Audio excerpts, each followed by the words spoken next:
Welcome to Women, Men, and Relationships. I'm JJ Flizanes. And I am Doug Sandler. And we have had a stupid day. Quite the week. This day, it was the longest week I've ever had.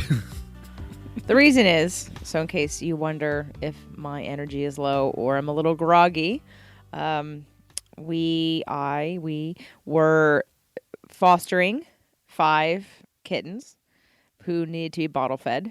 So I have sort of been on a infant schedule. Way to go, Mom.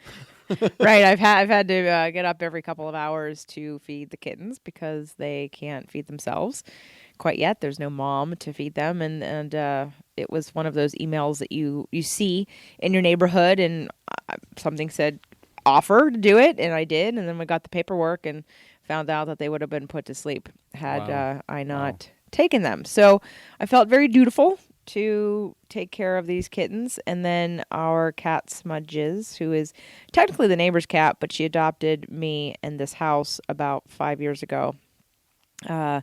We had to put her down today, and that was really hard. So I've been crying most of the day, and my head hurts and my eyes are puffy. So anyway, just going to give you a little bit of a foundations as we move forward, because if I'm a little cranky or I am short or groggy, that would be why. It's been an emotional day. It's been a trying week. Even though it's been fun, it's been rewarding, I'm glad that I was able to participate in those little kittens' lives. And of the 5, we kept one of them. Oh my gosh! So it has been a busy week. You're right. It has been a busy week. You have been the major player in this, and I feel like I've taken such a minor support role, but I've enjoyed watching you go through this process as well. You know, unfortunately, with Smudgy having been put down today, that was a challenge. That was challenging for me. That was the first time I'd ever experienced that, and I was there till the very last moment. And it is amazing the level of compassion that you need to have as a veterinarian anywhere. You know, that's part of their job. And wow, that would be a challenging thing for me to see on a regular basis. Wow, really challenging. But I felt like the kittens came into our lives at just the perfect time, because Smudgy hadn't declined until the kittens had arrived, or maybe it was just at the beginning of that decline. And so we were so busy focused on the kittens that it was hard to have that jarring level of sadness that you would have if there wasn't the small kitten joy that was in our lives at the same time. So really interesting how the universe plays some interesting games with you, and this week was a good example of that. Well, actually, Smudgy she started to decline actually probably 2 weeks ago, because the kittens, I wouldn't have been able to take her to the vet like I did, you know, with the kittens here. So I know definitely Smudgy started to decline before the kittens got here. And that wasn't, and I had said yes to the kittens before that all happened, and then they didn't need me. But anyway, so what I wanted to focus on today's show, is the response we got from Rod and Brooke, and I'm not going to read it. Thank you guys for writing back. Thank you for listening to the show. I'm glad that it sparked a good, healthy conversation between you. If you're out there listening and you're someone who would like to get in on the conversation or any conversation, we'd love to hear from you. So go ahead and find me on Instagram or call 4242 DJ Doug. Let them know that you're leaving a message about women, men, and relationships, and we'll play your voicemail on the show and answer your question. So one of the things that came up for Rod and Brooke, Rod had written the questions, and I don't think Brooke was involved at all, and we answered his questions, not with any assumptions. We just sort of played both sides, and then found out later that, you know, it's the stuff that comes up for you, anyone, when you're getting into a new place of vulnerability. And that's what I wanted to talk about today, was that place of vulnerability. But before we get into that, I do want to thank publicly Doug and appreciate him for all the support that he has given. If it wasn't for Doug, I wouldn't have been able to foster the kittens. And if it wasn't for Doug, today would have been a lot harder on me and on Smudgy. And he was there with her a lot during this week, and stood in for me where I could not. I've had the habit of too many cats, and I just couldn't do it today. I was going to break. So I was there till as long as I could be. and I think I still have PTSD from when Doc died Hmm. outside. But and it was good for you to be there with her real owner, Greg, who hasn't seen her in 2 years, and I Because she's been living because here she's been pretty living here. much. He's like, yeah, she ran away. You I'm know, like, no, dude. when Greg said, "Yeah, we have not seen her pretty much in the last 2 years," I was thinking, I wonder where Smudgy goes when we let her out at night. Obviously, not back home again, because Smudgy very rarely stayed in our house overnight, but spent a good portion of the day in our yard, in our driveway, in our garage every once in a while. But never did I realize that she was not going home. So, huh, very interesting. But okay, so She slept outside. I appreciate you appreciating me in this case, but this is kind of the stuff that you do when you love somebody. You provide this level of support and service, and I don't look at it and say, okay, how can I? Well, yeah, I mean, I guess I did look at it and say, how can I support JJ? But it was more like I felt like that was something I wanted to do. That comes along with the package of love, I which is know, but different not than a everybody does that. which is different than a love package. It's a whole it's a whole different thing. But not everybody does that, and I just Well, want to what was acknowledge somebody you. supposed to do? If I was a football guy, sit in front of the television and watch football. If I'm a mall guy, go to the store and go shopping and ignore the five kittens that are under roof. And Yes. well, I don't think that's a relationship. I think that is two people living together, coexisting. I don't think that that's what you do. Now, I think part of it is the understanding before you get into this. Okay, here's what's happening now. I don't think you go towards your partner and say, "What are you obligating yourself towards?" You just say, "Can you support me in this?" And if the answer was no, then you have the ability to make a decision based upon that answer being no. But how can I just don't understand. I mean, you have a conversation, you discuss it, and then you take on the responsibility. Once you take on that responsibility, though, it's yours. You own it. Can't go back on it in the middle of it. Oh, these kitten things is too much. Let me just go to the mall, or let me get out of here. Well, okay, you're right. I mean, you're right in that there's no right in here. Your feelings, I agree with, and I think there's sort of an integrity to that and a capacity. And for some people, they have too much going on in their lives in other ways where their home and their space is the place where they need quiet and rest. So to add extra things to that is where they can't find solace in their home. There are a lot of, in fact, I'm thinking of a client right now who, when he goes home, he often is very impatient. He's got some anger issues anyway, and he knows that, and he's kind of gone through different kinds of drugs and rehabs, if you will, and he still smokes. And I told him, don't stop smoking until you're ready to deal with your anger, until you're really, really ready to deal with that stuff. You are keeping it at bay with the cigarettes. And that's, not normally my MO, but he's still an addict. He just isn't an addict of something harder. So, and he's still an addict of coffee too. But when he goes home, he's travels far and he's, under a lot of pressure at work, and he wants to go home and have things be quiet. And that is a very masculine thing, to want to sort of be appreciated and to have your space and your quiet, to regroup, to feel all of that. Like he's been hunting the deer, and when he gets home, it's a nightmare. It's a mess. She's going crazy. Everything, the house is crazy, and there's no, and so that can really take that wound, that trigger in somebody, and really push it to the surface where they're exploding at you, even though it's not about that. So what I really appreciate about the things that you've done this week, and I think it's because of our sort of flexible schedules, our flexible lives, being entrepreneurs, you get to do what you want to do when you do it. You don't have a super ton of repressed emotions. A lot of your emotions are pretty surface, or they're like right Yeah. here, ready to come out. And that isn't the case for everybody. So if you're listening to this, the difference, some of you work. You listen to us while you drive to work, or when you drive home. And maybe when you go to work, you don't love what you do. And maybe you're feeling really pressured at work. And then when you get home, maybe you're a little short with your spouse, because all of that sort of underlying stuff about not doing what you really want to be doing, or harboring some past wounds that get triggered all the time, not feeling appreciated at work, not feeling appreciated at home. Like, this is what happens. You get home and you like it to be a certain way. When it's not, you explode. And you think after it's over, what is this really about? And it wasn't about the little things at home. It was about that you were looking for some quiet space to have to yourself, to regroup, to let go of the day, to undo your stress. So everyone's a little bit different. We have a unique situation, and I do really appreciate it. So I want to get to the conversation about vulnerability that Rod brought up with Brooke, and how she doesn't ask him to ever take the role of the leader or the teacher. It's more of with some of his sort of insecurities and feeling not up to speed. And it led me to remember recently, since you've moved in and we've been doing this, a couple of times where I have felt a new level of vulnerability.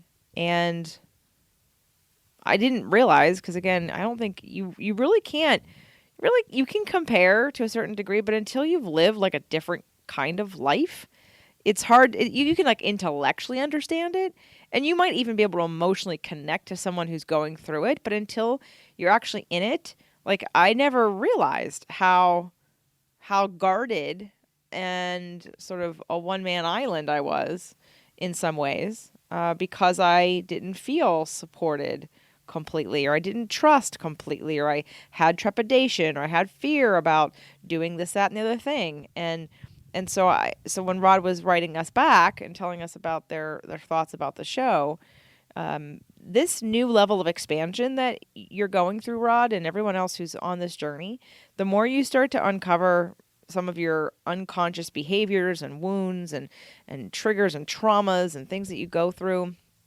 and you learn and you start to be more conscious and you're awake in the world a little bit more, there's a flip side to that. Like, the benefit is, wow, I feel great. I feel good. I feel like I'm on point. But on the flip side, there's also, well, now you're more susceptible to be either hurt, disappointed, abandoned, at a deeper level, because you didn't know what was possible, because now you're on the positive side, right? Before it's like, well, whatever. What do you think about that? So I guess let me just try to define this a little bit more. So you're saying there is a benefit to a degree by being unconscious in a relationship as opposed to being conscious, because when you're unconscious in the relationship, you're just experiencing the feelings as they happen, and when you're conscious about it, you think deeper about your level of vulnerability. I just want to make sure I got this right. Kind of. I was having a conversation with some friends once, and we were recalling something that had happened, and I remembered like all the details and the date and blah, blah, blah. And they're like, how do you do that? And I said, still trap, right? And she said something, the friend said something like, the benefit to forgetting everything is you're not attached to it. And it's probably harder to remember everything because you have to decide how you feel about it. And you have to consciously be able to let things go, be able to process things differently. When you're sort of asleep or not remembering anything, it's almost a mechanism to protect you, because you don't have to have a relationship with that idea or thought. So yes, in the case of, there are benefits to staying unconscious. Now, I'm not saying I want to be unconscious, because there's a lot in the case of if you're unconscious or you're not paying attention, and then like what happened, in your last situation, you're taken like back to the point of saying, what the hell just happened? I had no idea. I didn't see that coming. I had no, but think about it. It's like worry. It's like, I liken it to the weather. I know I'm stretching it here, but I love this comparison. Those of you who live in Florida, God bless you, but I would never live in Florida. The reason is because of the hurricane season. To me, hurricanes equal worry. Oh, watch the news. Is it going to hit us? Should we board? Should we stalk? Should we flee? There's like days and days and possibly weeks of worry. And then it may or may not actually happen. Versus here in California, if an earthquake, by the time you know it's an earthquake, it's over.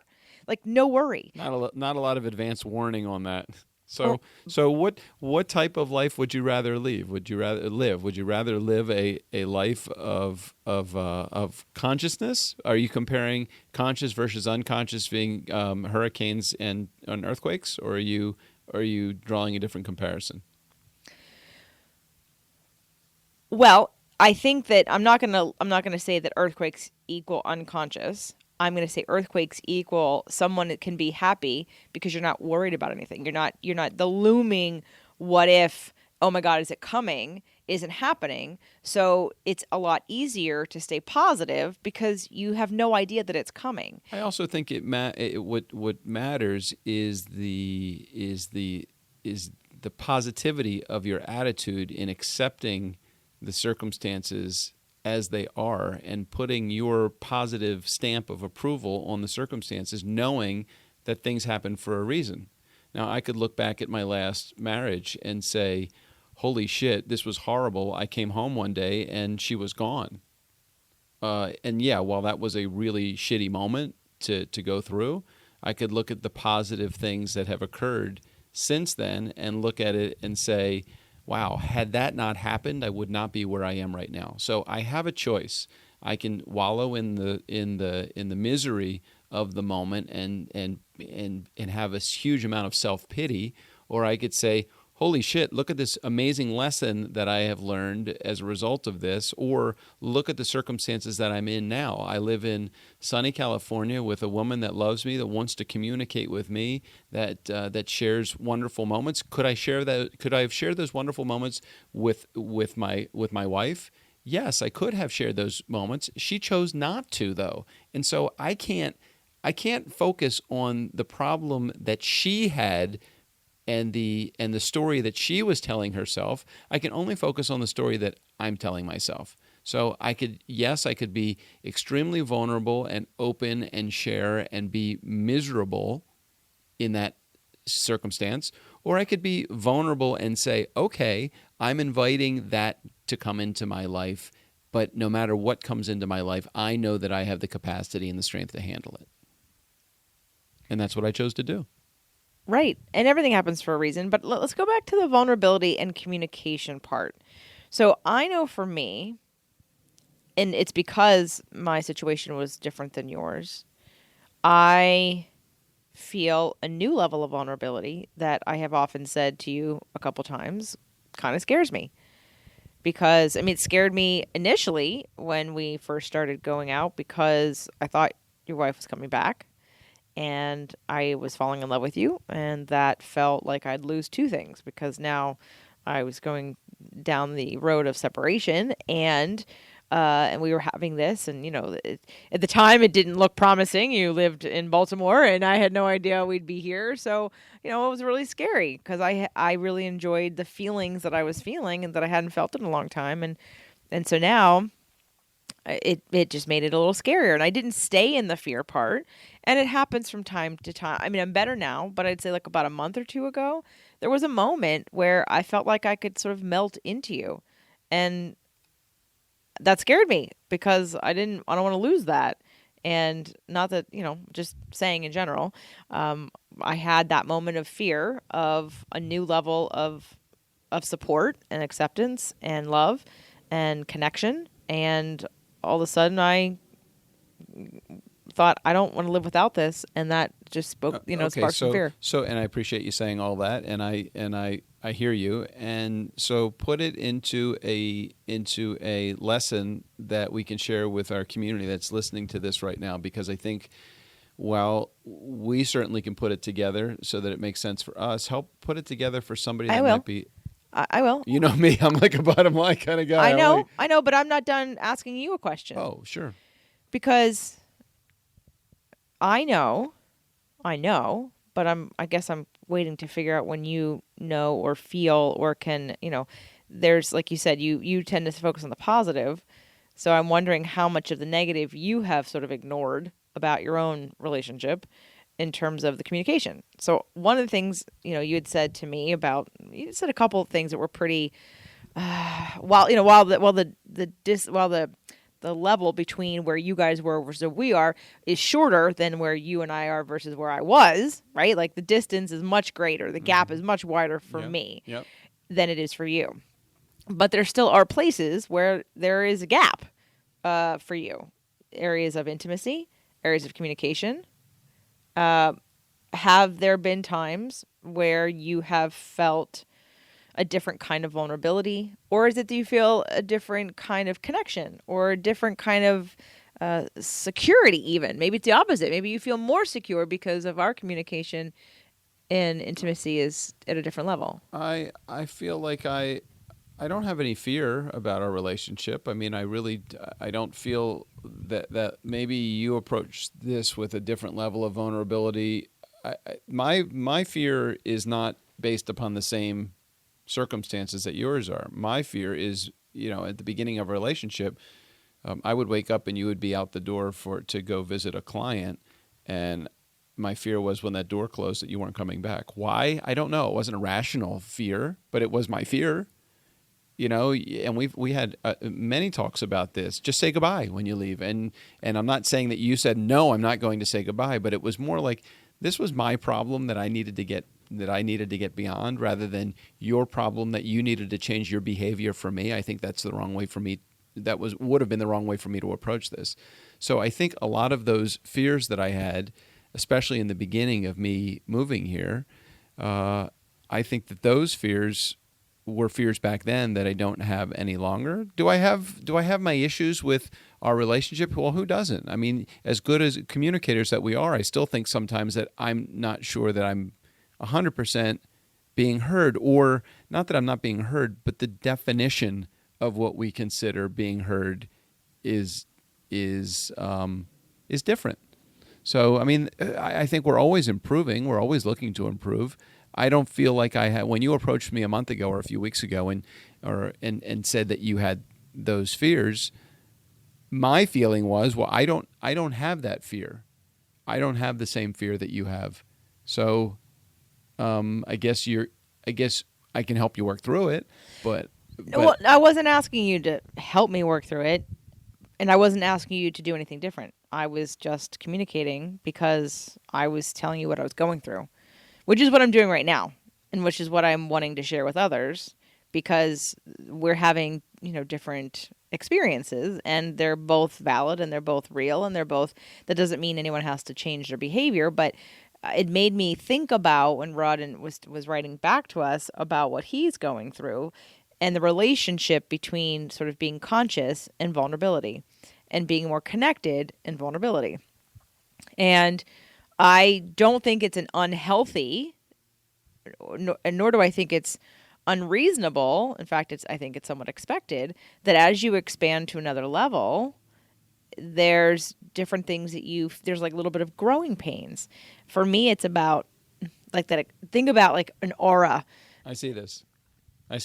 Yeah. Keep going. Yeah. I see what you're saying. So I kind of mastered my level of energetic expansion to as far as I could go within my circumstances. Now I have a new set of circumstances that allow me to go further beyond my own comfort zone, and there's a growth path in there. There's a putting on of a new. Doug and I came out on social media last week, right before Thanksgiving, and I think we talked about that a little bit on last week's show. And I mentioned that it was many changes personally and professionally. And then this week after Thanksgiving, I sort of put another post up about the personal changes, and that's another area of where I've allowed other people. It's my fault, not theirs. I've allowed them to tell me who I can be and can't be, what I can talk about, what I'm qualified to talk about. And I've stayed in a sort of a box where other people are more comfortable with me because they don't think I'm qualified to do what I do.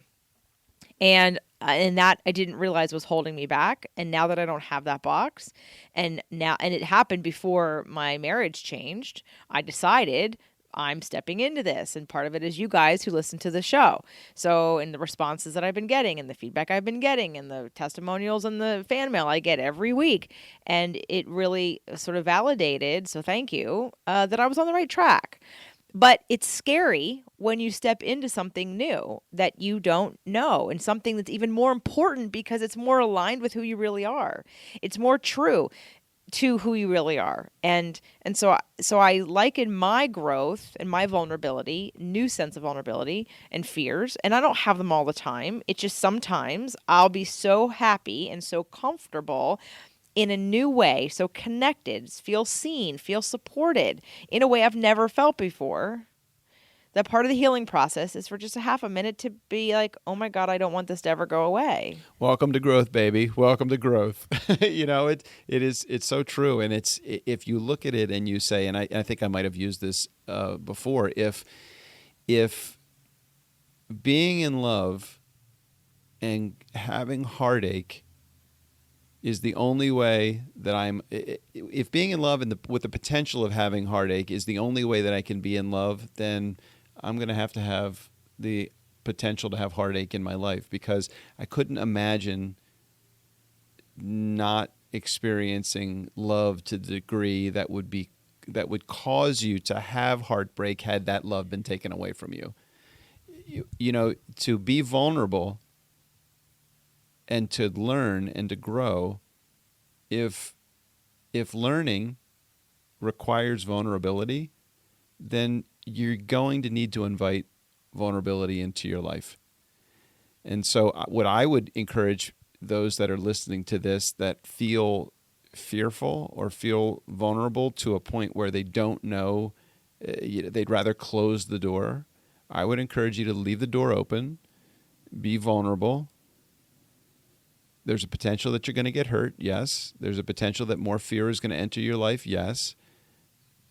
But growth comes through vulnerability, and I would encourage you to experience that, because it is so amazing when you experience growth through vulnerability, or vulnerability through growth, creates this level of confidence that you will have your entire life. I've seen it in myself over the years, not just in our relationship, but in other relationships. I see it in business as well, and I think it's just an amazing thing that can cause you, that can create a lot of joy in your life. So, I guess one of the things I wanted to relay and maybe encourage people to remember, and I'm going to link actually what's been happening today to this, which is, I've had a lot of cats in my life, and you think it gets easier when, like Smudges was in a really bad way for the last couple of days, and we kind of had her in here. And I felt very strongly that she needed to be helped in the transition of her life, because she was so uncomfortable and not happy and wasn't going to be getting any better. And it was just time. And, when you know. And I was super clear. And yes, I was distracted by the kittens, but I was super clear that it was the right thing to do. But I sat and I sobbed. I sobbed today at the vet, and now, because it doesn't get easier okay, so let's take it back. Okay, emotions. We have emotions. Everyone has emotions. And I think what people think is that, because I've experienced something a couple times, that I won't feel the same feelings. They won't be as strong.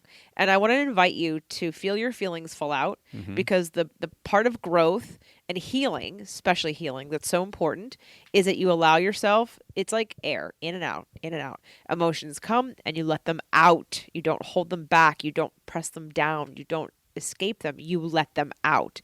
And once you let them out, just like air, in and out, eventually that feeling goes away. That pain, my current mourning, my current sadness, even though it was the right thing to do. The owner was with us and he said, I can do some tests. We can keep exploring. And I just sat there with my head, shaking my head. I said, I love this cat more than you know. And if that was the right decision, I would say yes, but I do not think it's the right decision. She is suffering.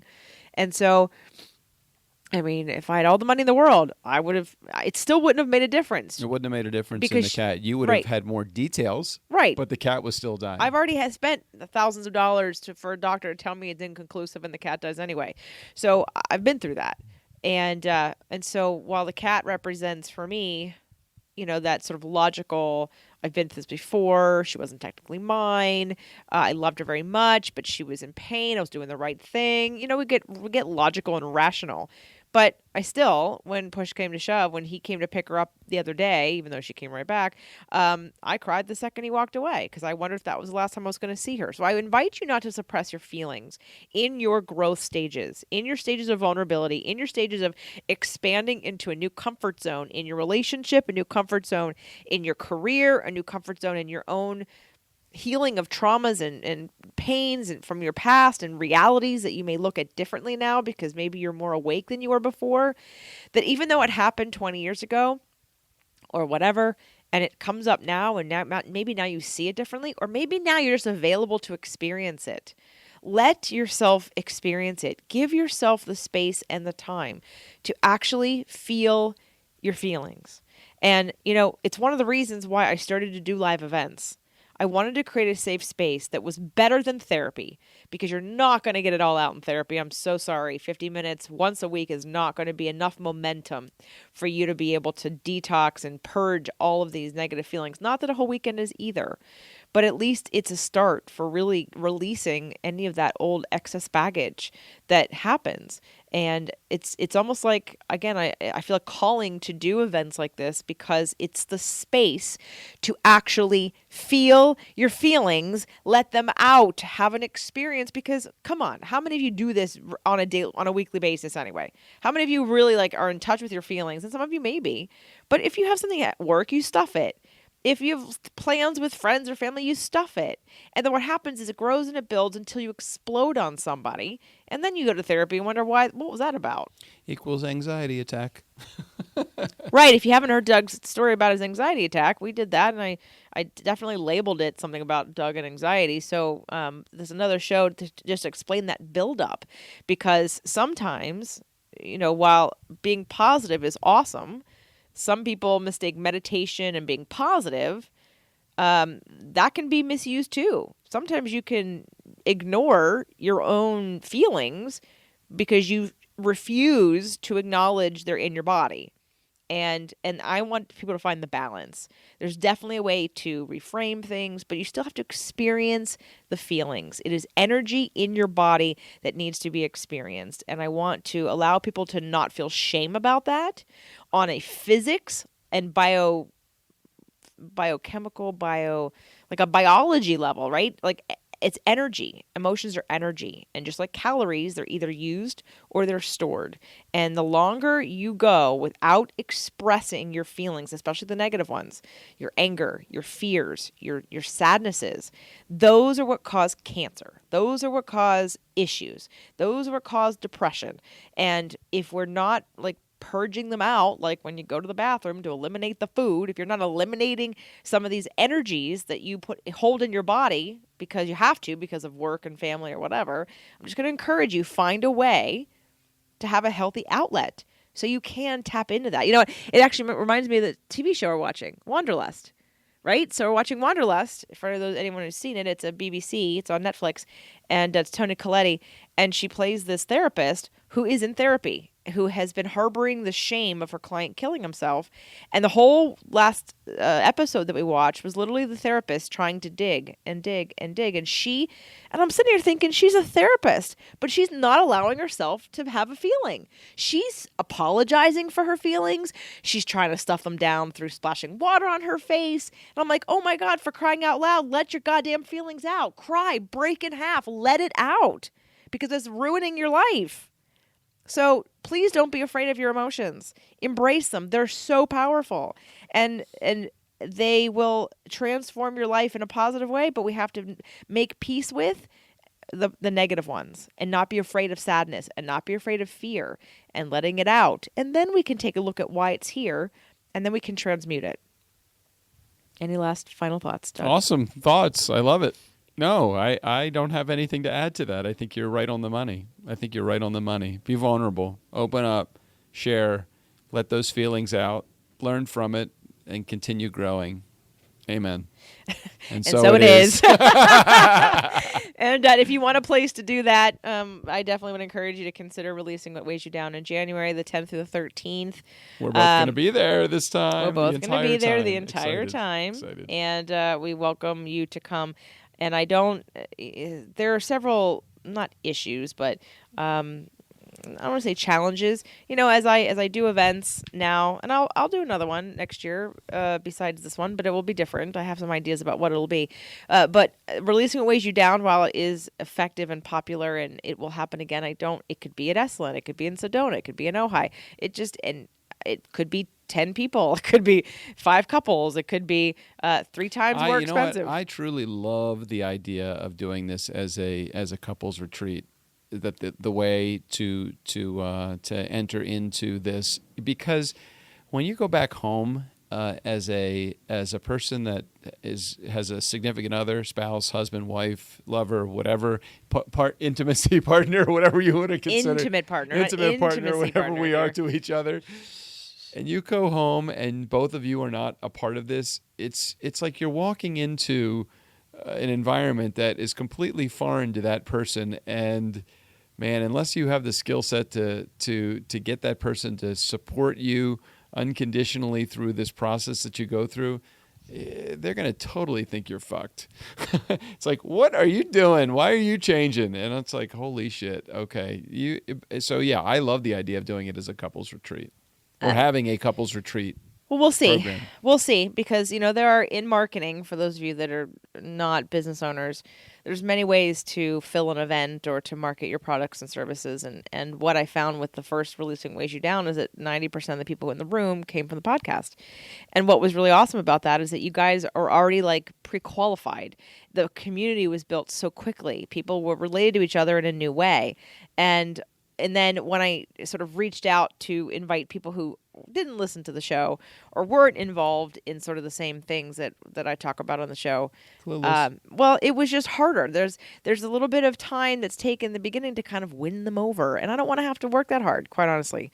I only want people who listen to this show or any one of my shows to come to my event. I do not want to market it anywhere else, because the kind of work we get to do quickly, you come in primed. We go deep fast. I don't have to explain who I am and here's what we're going to do. And there's no window of skepticism for the people that are just getting there thinking, what's somebody going to try to upsell me on or any of that stuff. There's none of that. This is pure learning, pure experience, pure education. It's amazing. And I would encourage everybody listening, just get your ass there. Just figure it out. You can't afford it, figure out how to afford it. I mean, hold on. I gave everybody a special last week. I'm going to do it again. If you're a couple, I'll give you buy one, get one half off. You're going to have to email me for a code to do that, which is fine. Well, wait. Would the half off, would it be bottomless or topless? Because I'll take either one of those at this point. It didn't say bottomless entry fees. I said half off. Half off for one. What is Buy off? one. The top or the bottoms? What is it? Doesn't matter. It's 50%. Whichever way you like it, you can have it. How's that? It ends up the same number. Oh, geez, I'm torn now. Do I want to have you bottomless or topless? Jeez. Oh, my Lord. I don't know. So anyway, let me start with bottomless. If you're a couple and my way up, and you want to come to Releasing What Weighs You Down, we're talking about brain health and healthy detoxing for fat loss, as well as Lisa Thomas will be there clearing inherited emotional DNA. Really super powerful work. Favorite time, circle time. Circle time, right. And we're going to be going over astrology and relationships. And one of the things that I wanted to mention, I know Rod had said that they did, and they're both Taurus moons. And by the way, Rod, holy shit. No, I'm kidding. That's good. The good part about having the same moon, Doug and I have the same moon. We're both Sag moons. And the benefit to that is communication is kind of easier because we have similar frequencies of how we interpret information, how we receive information. I remember when we first got together, I was finishing your sentences all the time. Thank you. And but it was easy to do because there's a similar vibration. So sometimes having the moon in the same place can be really good. And I've definitely experienced that. Anyway, so we're going to go over astrology and relationships. We're going to go over the victim triangle and where your starting gate position was and your dynamic in all of your relationships and how to kind of come out of that. The whole victim triangle thing is crazy amazing. Between that and 5 love languages. We're going to do that too. 5 love languages. Did I tell you when I was at getting my haircut the other day? You did. Wow. Oh, wait, no, you did. You told me about the lady cutting my hair. She had on Gary Chapman's book right on the counter in front of. I said, "Did you read that book yet?" She goes, "Yes, I'm trying to figure out what my son's love language is so I can communicate with him more effectively." I'm like, right on. That's a great thing for a mom to want to know. Yep, exactly. All right, so that's the deal. You can buy one, get one half off for January's Releasing Weighs You Down, but you're gonna have to contact me. And Domino. I know. Domino. I'm trying to finish the show so we can go save her from the cat condo that needs a little fixing before she either breaks it or it falls. It's like she's on a hammock but doesn't know how to negotiate it. Oh, there she goes. She's in now. She's good. No one's been on that top rung of that thing for a long time. And can you see why? Yes. Okay. All right, everybody. We're going to go save my cat, Domino, who is currently on a teeter-totter and having a good time. We love you and hope to see you in January, and keep the messages coming and get a part of the conversation. The community is awesome, and we want to connect you with each other. Wouldn't it be great to come meet other people who also kind of think and believe and want the same things you do? It's so awesome. So anyway, enough about that. ReleasingWeighsYouDown.com. Buy your first ticket. Tell me that your spouse's name, and then we'll get you your second ticket half off. Excited to see you guys in January. Until next week. Take care. Bye.